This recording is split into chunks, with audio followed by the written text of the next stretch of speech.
You know, Marcus, I really appreciate you taking the time to come here because here at Maymont we have Marie's Butterfly Trail, and we recently redesigned it, and it's so nice to have an expert here to help evaluate it because I do know there are certain components to a successful garden. So what are those components? Well, you want to be able to provide resources for the entire life cycle. So you want to be able to have the caterpillar food plants in addition to nectar sources for the adults. So there's some plants here in the garden that will provide food for the caterpillars as well as the nectar source for the adults. So we've got Baptisia here, false indigo, people call it. We've got dill, and then we've got the switchgrass here, which is actually a food source for a lot of skipper butterflies. Oh, fantastic. So it's very important to have that caterpillar stage, of course. Of course, yes, because without caterpillars you don't have butterflies. Don't have the butterflies. That's right, Yes. that's right. But then after that, what else can we put into our gardens for a successful butterfly garden? Well, you want to be able to provide shelter from wind and rain as well. So tree cover is important, especially conifers. People don't think about that. Like in my own garden, we have a line of Atlantic white cedar where butterflies can get in if the weather turns bad, because you want to prevent wind from being able to blow hard through your garden because it makes it difficult to fly. And I can imagine, how do they fly in the rain? Well, most of them don't. You know, it's sort of, they want to get out of the weather if it's bad, just because a raindrop knocking them to the ground and damaging their wings could be fatal. So you know, things like cabbage whites that are used to a European climate where it rains a little more are more likely to be out in dicey weather than our native butterflies. Interesting, very interesting. So we need shelter. Correct. And now what else are we needing to provide? So with the nectar sources, you want to provide flowers that are easy to land on, you know, the umbel shape, so that butterflies are able to rest while they're feeding. Well, they've got to put that long proboscis right down into that flower. Right. Exactly. Yeah, to get the nectar. So they want to have a good, safe standing spot. Exactly. So all of our flat-shaped flowers are better. Correct. And maybe flowers that are stacked like goldenrod and such? Yes, yes. So things that provide a larger surface area for them to be able to get a good footing on. That's correct. Excellent. And then what else? Because I mean, we've got the flower part, but are there particular colors that we want to add in our garden? Yeah, so because of the way butterflies see, purples are preferred, but then anything bright colors, oranges, yellows, things that will grab our attention as humans that we think, oh, that's poisonous. Yeah, that is attractive to butterflies because they lay their eggs on plants that provide toxins a lot to prevent predation. So if you can provide those plants and nectar in unison, then you'll attract more butterflies. The classic milkweed. Exactly.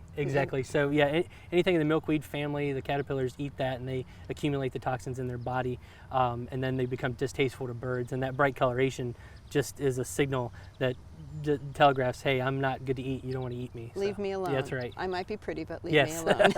Exactly.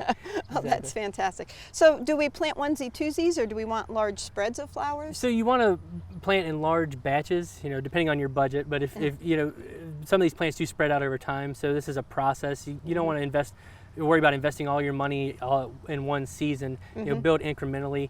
You know, you can have a mix of natives and non-natives. You want to focus on natives because a lot of these native plants provide the caterpillar food plant. Butterflies, when they're adults, will nectar a variety of flowers, but those caterpillars are specifically tied to that family of plants, or even in some cases that specific species of plant. Interesting. So you know, we've got the Baptisia back here, and the wild indigo dusky wing is one of the butterflies that a lot of people think looks like a moth. Yeah. It's a spread wing skipper. Their caterpillars can eat nothing else. And you were telling me earlier about violets have a very specific butterfly. Yeah, so you'll see here in the garden that there's variegated fritillary. There's two groups of butterflies. You go farther south, there's heliconians or longwings, and their caterpillars feed exclusively on passion flower.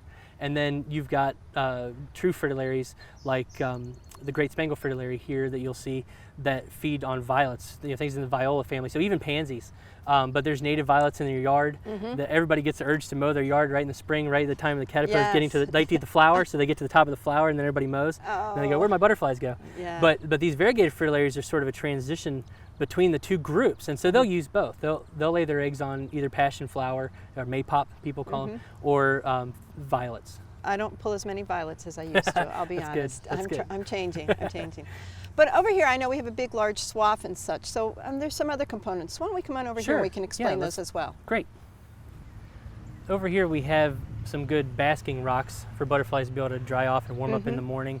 You know, we had rain last night, so it's a little difficult for them to get flying this morning. They're starting to wake up now pretty well.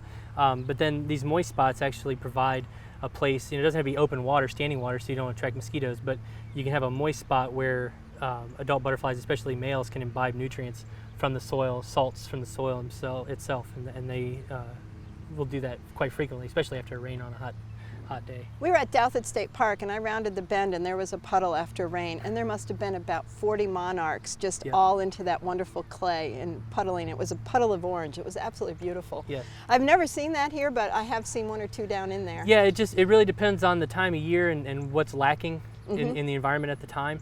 You go down southeast of Richmond and go down to Big Woods Wildlife Management Right. Area, you'll see along the roads down there where there's a lot of fire, where they do a lot of prescribed fire, and that ash mixed in with the water and the clay. I think they like that sort of like thing. those So if you can replicate those sorts of environments, you can bury a bucket in the ground, flush with the ground, and fill it with sand and just keep that moist. That can provide those nutrients. And then you can create a fruit feeder, something you want to make it a little raccoon proof or wasp proof. You can take a tray and put banana, watermelon, other melons, and you can put a little wire screen or hardware cloth or something like Right. that, and then hang that, and that'll attract, because the butterflies will be able to stick their proboscis down in there, but wasps and things won't be able to reach it. Excellent. We'll have to do that. Because there's some butterflies that don't visit flowers. Yes, yes, yes. Yeah. But speaking of, we have such a wonderful Yes. array of pycnanthemum, the mountain Yes, mint. mountain mint. Yeah, that's exactly right. And this is a heavy hitter in the garden. You want a mix of perennials, annuals, and biennials in your garden just to provide that diversity. But this is a go-to standard plant where it'll spread probably at a medium rate to make a clump, and it takes time.